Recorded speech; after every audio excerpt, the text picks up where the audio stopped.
Halo, selamat datang kembali di channel Perpus Fisika.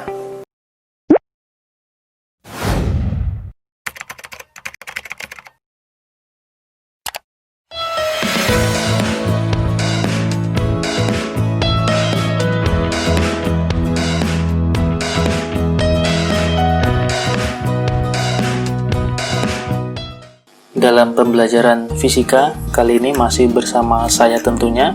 Kita masih melanjutkan lagi materi tentang rangkaian arus listrik searah, yaitu contoh hukum 2 Kirchhoff rangkaian 2 loop.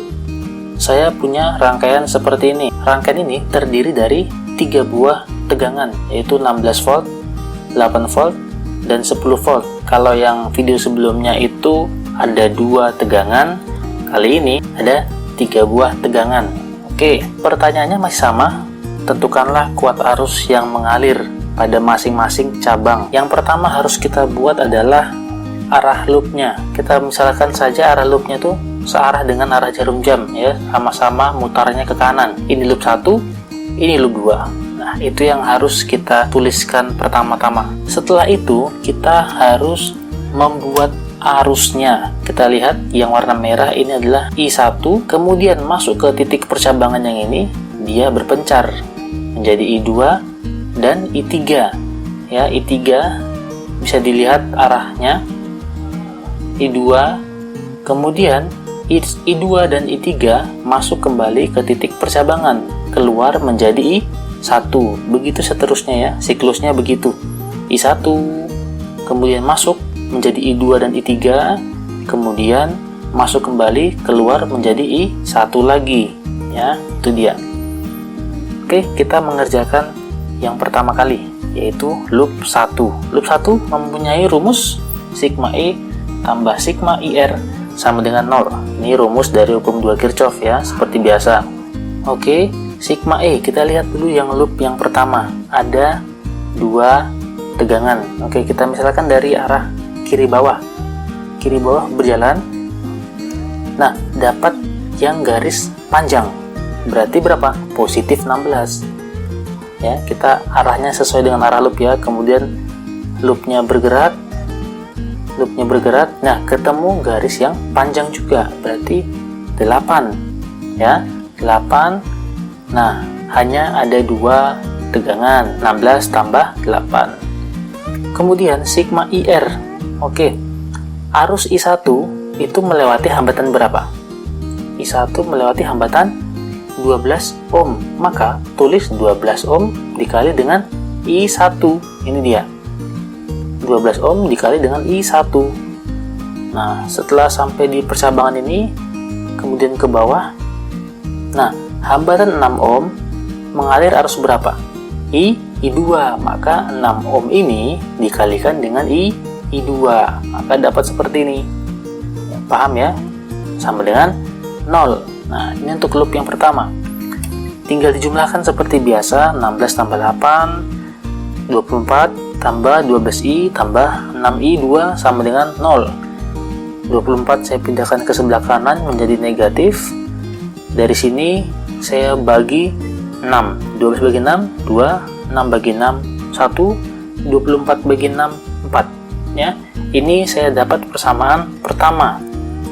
Oke, kemudian kita mencari loop kedua yang di sebelah kanan. Oke, caranya sama seperti tadi. Tulis dulu rumusnya, kemudian kita berjalan dari kanan atas ya. Loopnya kita gerakkan dari kanan atas. Kita gerak dari kanan atas.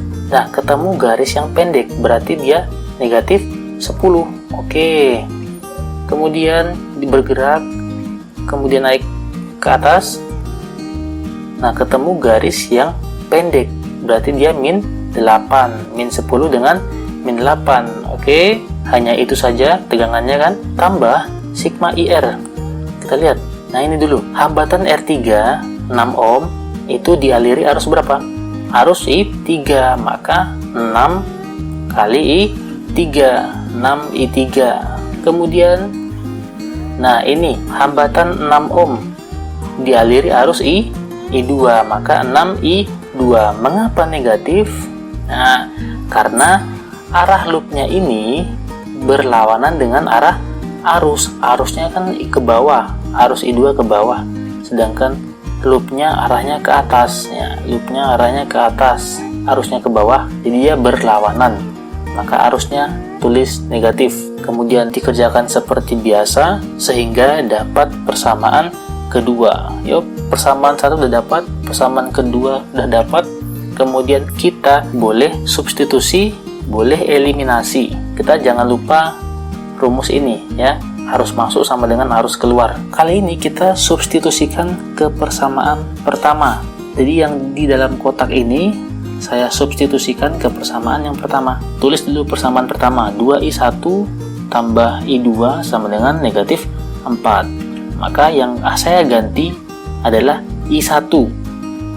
I1 saya ganti menjadi I2 tambah I3. Maka 2 kali I2 tambah I3 tambah I2 sama dengan negatif 4. Ini dikali ke dalam ya, 2 kali I2, 2I2, 2 kali I3, 2I3 tambah I2 sama dengan negatif 4. Oke.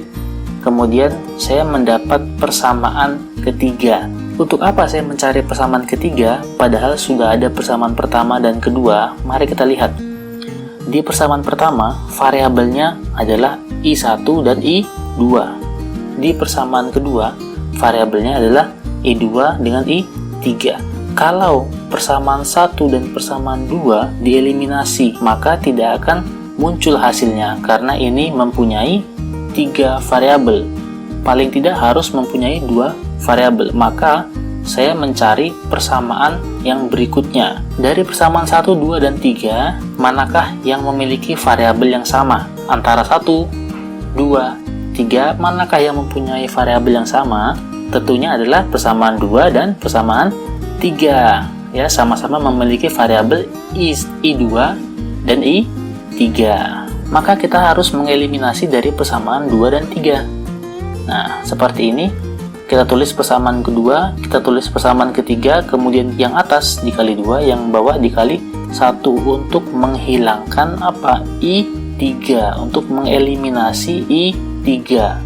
Kemudian kita tulis di bawahnya yang atas itu dikali 2, berarti 2 kali I3, 2I3, 2 dikali I2, 2I2, 2 kali 3, 6. Oke. Kemudian yang bawah tetap karena dikali 1. Kemudian kita kurangkan sehingga dapatnya min 5I2 sama dengan 10. Ini 2I3 dikurang 2I3 sama dengan 0. Berarti ini sudah tereliminasi. Oke, maka kita dapat I2 sama dengan 10 dibagi min 5. I2 sama dengan negatif 2 ampere. Negatif 2 ampere berarti arah arusnya kebalik ya, negatif berarti arah arusnya kebalik. Kemudian yang berikutnya substitusi I2 ke persamaan kedua. I2 ini kita substitusi ke persamaan yang kedua. I3 dikurang I2 sama dengan 3. I2 nya ganti min 2 sama dengan 3. Kemudian I3 tambah I2 sama dengan 3. Maka I3 sama dengan 3 kurang 2. I3 sama dengan 1 ampere. Ini jawaban I3. Dia bernilai positif, maka arah arusnya sudah pas, sudah betul. Kemudian yang terakhir, kita masukkan ke persamaan yang awal. I1 sama dengan I2 tambah I3. I2 itu masukkan min 2, I3 masukkan 1. Maka min 2 tambah 1 sama dengan min 1 ampere. Ini hasil dari I1. Maka kalau negatif berarti dia arah arusnya kebalik. Itu masing-masing arah arus pada rangkaian tersebut. Sudah paham ya? Pastinya sudah paham. Jangan lupa like, share, dan subscribe tentunya supaya kalian tidak ketinggalan lagi materi-materi fisika selanjutnya. Sampai bertemu lagi di video kita berikutnya. Salam fisika.